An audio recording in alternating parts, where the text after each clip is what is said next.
I don't know why, but a bunch of VTubers have been reacting, so this is for you. He's talking about me! For the VTubers. Yeah, for the VTubers!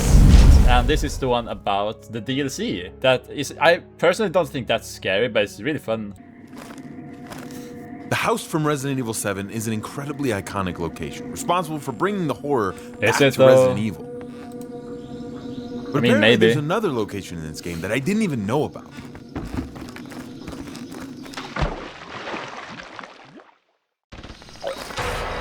They released a DLC for it called End of Zoe, where you could leave the baker's house and explore the surrounding swamp. It's full of new monsters that all want to kill you, gators that want to kill you, which are arguably scarier, and there's a new antagonist known as the Swamp Man, who I actually really like. But the most terrifying thing out there in the swamp isn't any of those. Yeah.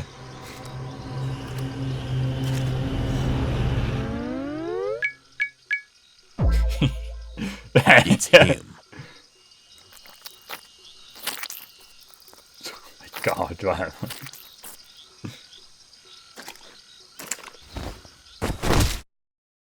In this DLC, you play as Joe Baker, the brother of Big Papa Jack Baker himself. He shows up shortly after the events of the main game to see his family, only to find that something has gone terribly wrong. Soldiers are crawling all over the property, and his family is missing.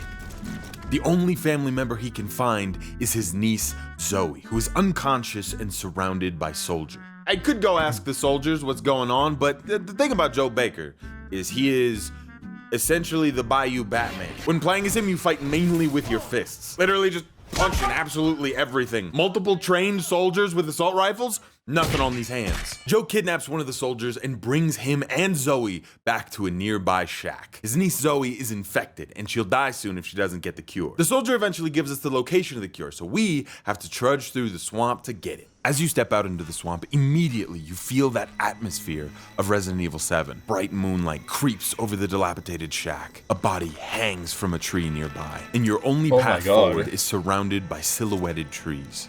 As you walk down the path, the first thing you find is this tree that you can pull the bark back from. Introducing us to one of this DLC's many new and exciting features. Remember the main Resident Evil 7 game when Ethan Winters would just pour liquid all over himself and heal somehow? I mean, it was stupid, but it made as much sense as any other healing in a Resident Evil game. Yeah, it works a little bit different in this DLC. Instead of just pouring liquid all over yourself, you can also pick up these bugs and then eat these bugs. It's just a little snack. It's a little snack. Listen, alright, I'm committed to the bit. I bit the egg in that Resident Evil 8 video. And I did that for you, even though you didn't ask me to. If anything, more people have asked. Okay, first of all, why did you eat an actual egg like that? But second, I didn't know this came out after Resident Evil 8. Oh shit, wait. Okay, I guess I have to watch 8 the next stream. Me to stop doing stuff like that. But I never will! I never will. No, is he actually gonna eat a bug? Is he actually gonna eat a bug? This thing is nasty. God, it's crazy. Put the picture on screen of what I'm looking at right now is actually making me nauseous. I'm not a bitch. I'm not a bitch. I can do it. I don't know why, but a bunch of VTubers have been reacting, so this is for you. Guys, he's talking about me. He's talking about me. Sorry, man. I'm not gonna interrupt you again. Here. I'm not doing the beard as well. I'm just gonna leave the beard off here for the VTubers. Yeah, for the VTubers. Crossing over the short bridge, we move deeper into the swamp, where growling noises echo through the trees. And that's when one of the mud boys finds us. In the base game of Resident Evil 7, these imposing monsters made it very difficult to navigate through the basement. Playing as Ethan Winters, you were better off running away when you can, just avoiding them altogether. But Joe Baker, aka Bayou Batman, aka Joey Welcome Down, is ready with that uppercut combo. He's serving it with a side of fries. You want a drink with that? You want a supersize? Not the cat! Ah, immune. She's immune. He literally punches them until their heads pop off. This is my favorite thing about the DLC. You're faced with the same horrors from the main game, but you are truly the apex predator in this goddamn swamp. I really thought melee combat built around Resident Evil 7's gameplay would just be ass, but it's actually really fun. The system is very simple and probably wouldn't make it. Yeah, you aren't really getting that scared from the DLC. This DLC isn't that scary. I don't think I got scared at least. entire game very fun. But for the 2-hour runtime of this DLC, it is incredibly entertaining. The best part about it, though, is that these hands were not just made for enemies. Now, normally, Resident Evil is built around solving puzzles to move forward. Like, if you come up to a door you have to unlock, you probably gotta run around a 10,000 square foot building for 4 hours looking for a key that's shaped like a duck. But here, as we follow the path, we come across a door blocking us from where we're supposed to go. And the only puzzle required to get through it is how many times do you have to punch it until it's destroyed, until it's in little pieces. The door is made out of metal bars and like wood and pieces of chain link fence. He's just going in bare fist Bayou Batman. I truly don't think I understand how power scaling works in this series. I've had a lot of conversations about this recently. More specifically, I've had conversations about like who would win in a fight, Chris Redfield or Leon Kennedy. That one's kind of tricky though. It really just depends on which era of the character you're talking about. If you don't know these characters or anything, just stick with me for a minute. I'm gonna start talking my shit, but I promise it'll be quick. Okay, I think if you go Chris Redfield from Resident Evil 1 and Leon from Resident Evil 2, I think Leon is getting used like a mop. Really just due to experience differences. I mean, Chris is a trained soldier, whereas Leon is like a cop on his first day. Now, Resident Evil 4, Leon versus Resident Evil 5, Chris, that one is difficult because it just gets so goddamn campy that it's hard to tell what their actual power level is. I would lean towards Leon at first, mostly because of the fight with Krauser, but then Chris just goes in. I was just gonna say, but Chris was punching a boulder in a volcano. Like Chris RE5 would win over Leon RE4. Does some shit like the punching the boulder. I just don't know what the fuck to do with that. Leon at that point in his career probably could outsmart Chris, but just like pure strength, I'm gonna go with Boulder Boy. And then Resident Evil 6, I'm just gonna say that doesn't count. That was a bad dream that we all had. Even though Chris takes it in most of those situations, I believe that Chris over time only gets lamer and weaker, whereas Leon just becomes infinitely cooler every time he shows up. With that in mind, I would argue that Resident Evil 9's Leon versus Resident Evil 8's Chris, Leon would beat Chris so bad it would be 100% sad to watch. It would be like watching 100%. Animal Planet and seeing a group of hyenas pick off a sickly, weak bison from the group. You never want to see that. Okay, sorry about my tangent. I just wanted to share my undeniable truth on this matter.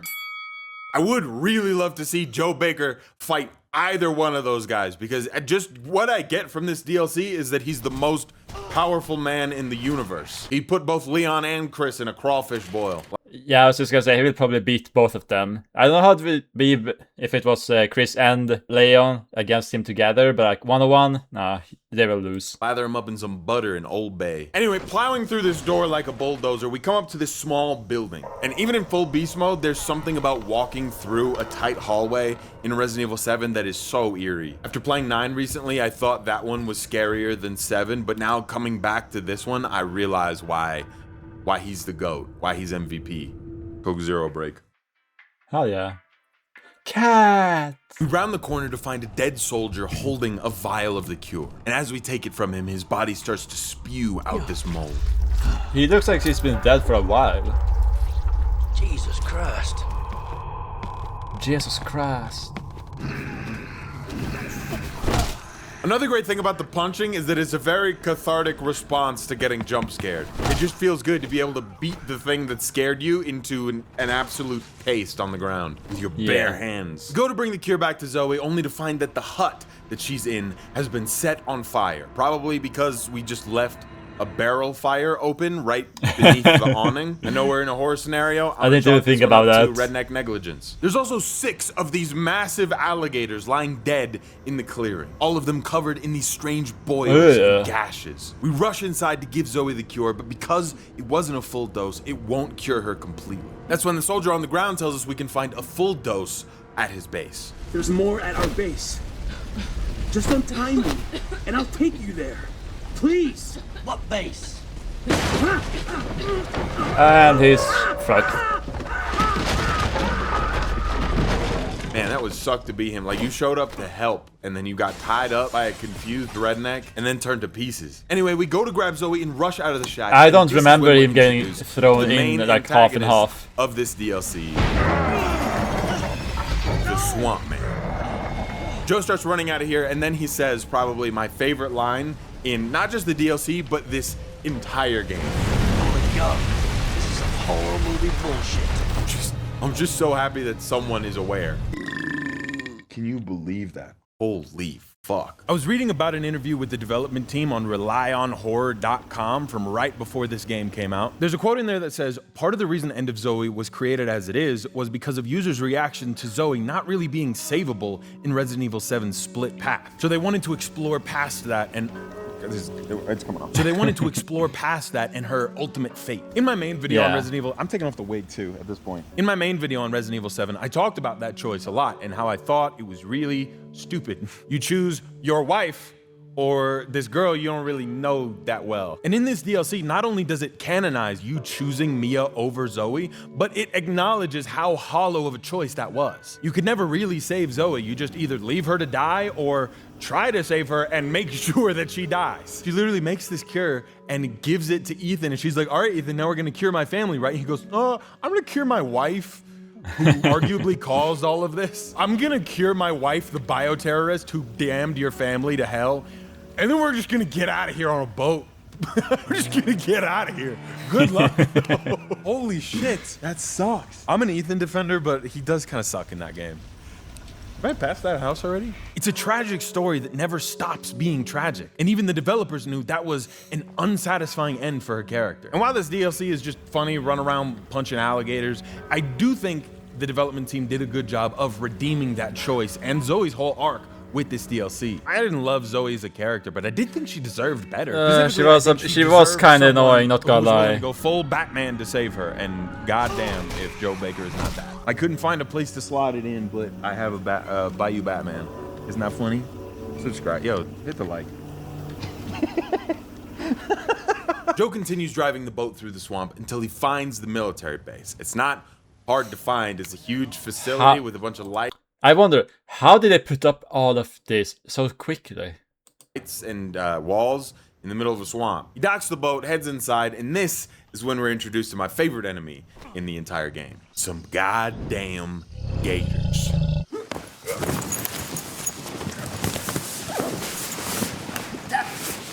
Are you still talking about the plush gator?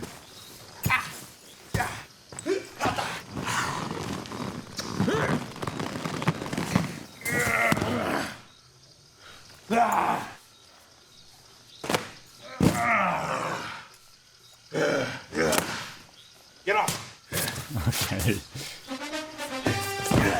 Whenever I see a gator, it just warms my heart. I am a true Florida man. This is a fact about me that will never change no matter where I go. Oh, he is from Florida? What I do in this world. And it means if I see a gator, I'm probably gonna get hyped. The gators in this game are weirdly the hardest enemy to fight. You really can't punch them, you'll just get gnawed on until you die. So at first you kind of just have I think the gator part was my least favorite part of the game. I say that as a joke, but I was pretty clenched up in this moment. Setting Zoe down and pressing on into the facility, it seems the molded have taken over this place too. Conveniently though, they are all facing the opposite direction of wherever you are. A goddamn classic for the stealth section. So we gotta get in there and do some stealth takedowns.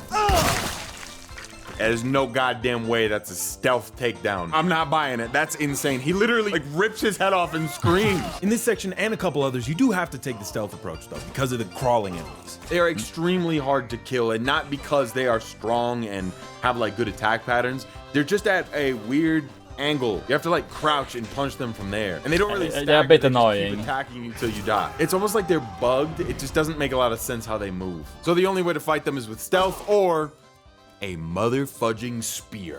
Oh, I forgot about the spears. I wrote Huata in my script. It's on the page right here. And with that spear in hand, our Bayou Batman arsenal is almost complete. We got hands, and for anything else, we got spears. And it's not long after this that we finally come face to face with the monster that's been chasing us this entire time.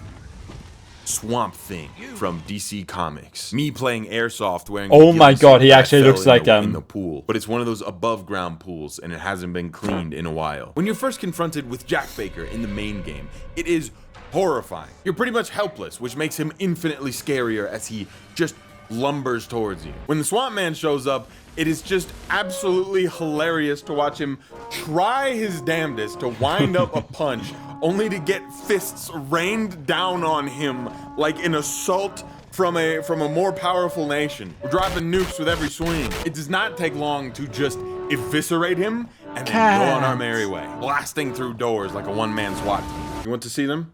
You want to say hello? Cat. Say hello. And it's so goddamn funny. As soon as you go through the door, Swamp Man is back for more. He wants some action, and the same thing happens again. He just gets his ass beat and falls flat on the ground. They're playing the horror music, right? But it's gotta be for him, not us. Pause.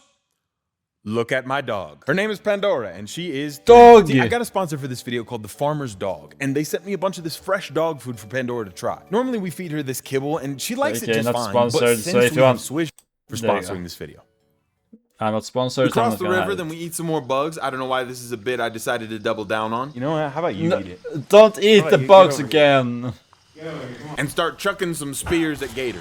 The cure that we're looking for is somewhere inside this old boat, so we go down inside looking for it. I am truly coming around to the idea that we need an entire Joe Baker Resident Evil game. And if you're not a believer, I think this moment right here will convince you. We punch a hole through every molded in here and then come up to this computer where the cure needs to be synthesized. Joe turns on the computer and it starts to synthesize, but then it gets stuck. Now at this point, I mean, this fairly is basically confident a John this was Baker going to Resident Evil start a game. puzzle where I had to go and Joe. find some items or things to bring back to this computer to finish it. No, Joe, you know what Joe does? Joe punches the computer a few times. And then, you know what? It works. Yeah. It works. It just works. How does this work? You don't understand? Well, how about I punch you Just don't think a bunch about of it too times in much. the head until it makes sense. That's how it works. After grabbing the cure, it seems like Swamp Man wants another go. So he throws us over the edge, hoping, praying that gravity will help him in this battle, but it does not. Throwing Yeah, Joe nah. Baker over the edge is not gonna save you from this absolute smackdown. And to make matters worse, Joe literally suplexes him into the ground. For the love of God, give me a Joe Baker video game. When I first thought, oh, I'd love a game as this guy, I was mostly joking. I'm dead serious now. Throw in like a bunch of new combos for me to do, and I will be playing Street Fighter on these zombies. Give me a full game, don't even give me a gun. I don't want it. We rip off the Swamp Man's head, boom, bam, bop. We go to bring the cure mean, back I to don't Zoe, think- and somehow he comes back again. If they would make a Joe Baker game, I don't think they would give him a gun. He would just go with his fist again. And this time steals Zoe and brings her out into the swamp. Somehow he just keeps returning, almost like he never dies. There are clues in here to who he is. That's why I'm winking. I'm just bad at winking. Every time I wink, I'm winking it looks like too. I'm getting hit. It looks like I'm flinching. Has winking always been this hard? What is happening? Joe takes the boat to go find Zoe, and as we move deeper into the swamp, you can find these masses growing like pustules around the roots of trees and bushes. They writhe slowly. It almost looks like they're breathing. These next two sections before you actually find Zoe are kind of challenging, which I was not expecting from this DLC. There are a bunch of enemies around you on these thin I'm hungry. platforms, and right below you is an infinite amount of gators. It's like Gatorland down there. Gatorland? Is Gatorland common knowledge? It's kind of like a wildlife reserve, but for rednecks who like alligators. And you can like zip line over the gators and watch them Wait, eat that's a things. thing? Oh, holy shit, Gatorland has a YouTube channel. Oh, hit me up, Gatorland. Let's I need to go to Gatorland. Holy shit, I'm dead serious. I need to go to Gatorland. collab. Let's make something happen. I'm not even joking. Please get me on the Gatorland YouTube channel. Look at this video of them eating turkeys on Thanksgiving.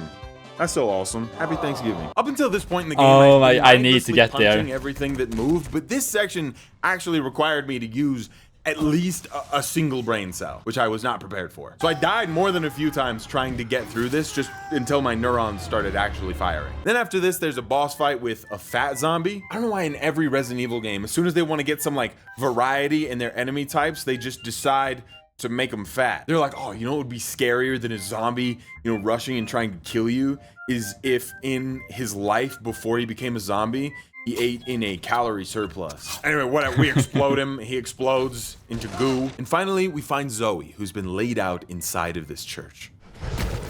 Why a church though?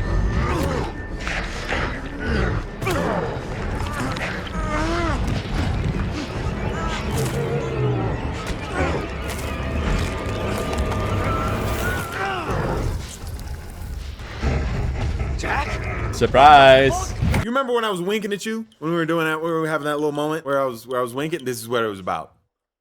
Yep. I love that I didn't get spoiled for this and I just got to experience it in the game even all these years after the game has come out. Specifically awesome because I figured Yeah, I'm glad I played this before I watched this video. it out before the reveal actually happened because he was coming back so much. In my video about the main game, I talk about how each of the Baker family members represents a core piece of horror movie history and how Jack Baker specifically represents the slasher. And the slasher always comes back. Every time he came back throughout the game, I would point it out. So when the Swamp Man just kept coming back over and over and over again, I was like, wait a minute.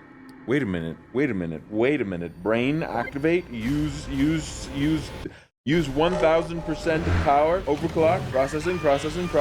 Boom. Jack Baker. I'm not exactly sure how the reveal itself made sense because he just pulled off like a piece of, I don't know if that was like tree bark, and it didn't really look like Jack Baker. You kind of just saw his eyes. I guess if it's his brother, maybe that's how he recognized him. He just can tell that that's his brother, but I don't know that I would look at him and be like, oh, that's that guy. Anyway, the Swamp Man, now known to be Jack Baker, throws us Yeah, you into kind of have to a look at him coffin, for a bit to closes realize the it. coffin, and then throws the coffin into the river. But god damn it, the slasher isn't the only one who always comes back. I don't know how Joe Baker survived this. You just wake up on land and you're out of the coffin. Behind you, there's a bunch of other coffins. I guess that's where they all washed up. But he just like smashed out of it like the Hulk. I don't know why I'm questioning. I'm sorry, Joe. I'll never question you again, Joe. At this point, Joe heads back to the Baker house for his final confrontation with his brother. But blocking our path to the house is a steel door, one that we cannot punch through. For once. So maybe this one is gonna require a puzzle. You know, maybe there's some some interesting gameplay stuff we're gonna have to do before we get there. Nope, we follow the path around the corner and we find the coolest weapon in the entire game. The Infinity Gauntlets, baby.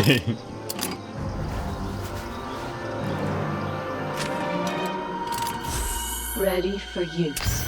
So it's technically a power fist, but I couldn't find that online and I didn't have time to commission one to be made, so I just bought an Infinity Gauntlet off of Amazon for $40. And you know, if you thought you were punching hard before, this thing is that times 1,000. I was running back through the Baker's house just popping heads with this thing. It's so much fun to run back through these iconic horror locations.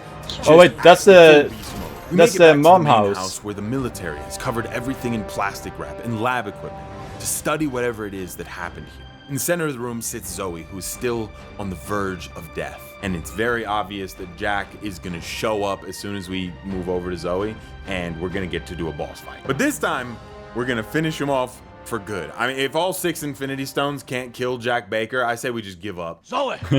Zoe, wake up! Wake up!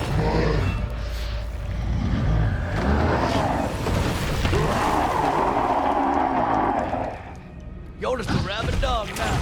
I'm gonna put you out your misery. Throughout the fight, you'll hear Joe talking to Jack Baker about, when they were kids and they would fight, taunting him, trying to get through to his brother, hoping he's still in there somewhere. Jack is significantly stronger this time around. I don't really know why. Maybe it's because we ripped off that thing that was over his eyes and he was fighting blind the whole rest of the DLC, but I imagine more so just because we got a huge power upgrade. So it's just kind of balanced that way. Using the gauntlet, Joe dazes Jack, and just before killing him off completely, delivers the hardest one-liner ever. This is farewell from the family, brother. Oh. Get it? Because like in the beginning of the game when Jack says, well welcome to the family, son. It's like that, but Joe gives the cure to Zoe, and of course, Chris Redpilled shows up and takes credit for the whole goddamn thing. Conveniently after the whole fight is over too. Wow, he really showed up right in the nick of time to do nothing. I hate how they write Chris Redfield in the later games. No. I truly think they have ruined this character for me. Anyway, they take...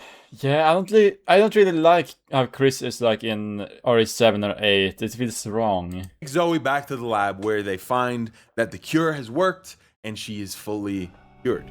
You're gonna be just fine.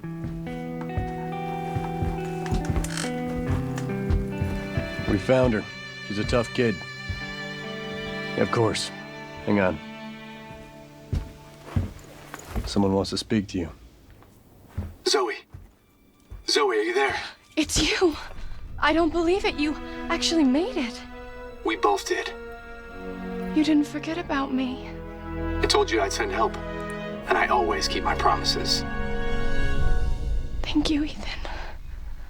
Oh, thank you, Ethan. Thank you, Chris Redfield. No, I don't want to hear it. I want to hear thank you, Joe Baker. Yeah, AKA honestly, Bayou Batman, for real. AKA Joey Walking Down, AKA the GOAT. I love this story. I'm shocked that I haven't heard more about this. It's so much fun. I'm glad I got to play this for the first time now, almost 2 years later after uploading my Resident Evil 7 video. When I first uploaded that video, I was somewhere around like 100,000 subscribers, if even that. And now, somehow, 2 years later, that is my most popular video ever with over 4.5 million views. Oh, is and we it? are almost just kissing 1 million subscribers. Man, you would not believe how much my life has changed in the last 2 years. I've been able to take care of my family when they need it and, you know, like set up a future for myself. I meet people on the street who recognize me from these videos and talk about how much they like them. Not to get too personal or weird, but I spent a lot of my life thinking there was no hope for me. I grew up in a situation that's hard to get out of, and now I'm so far out of that situation, it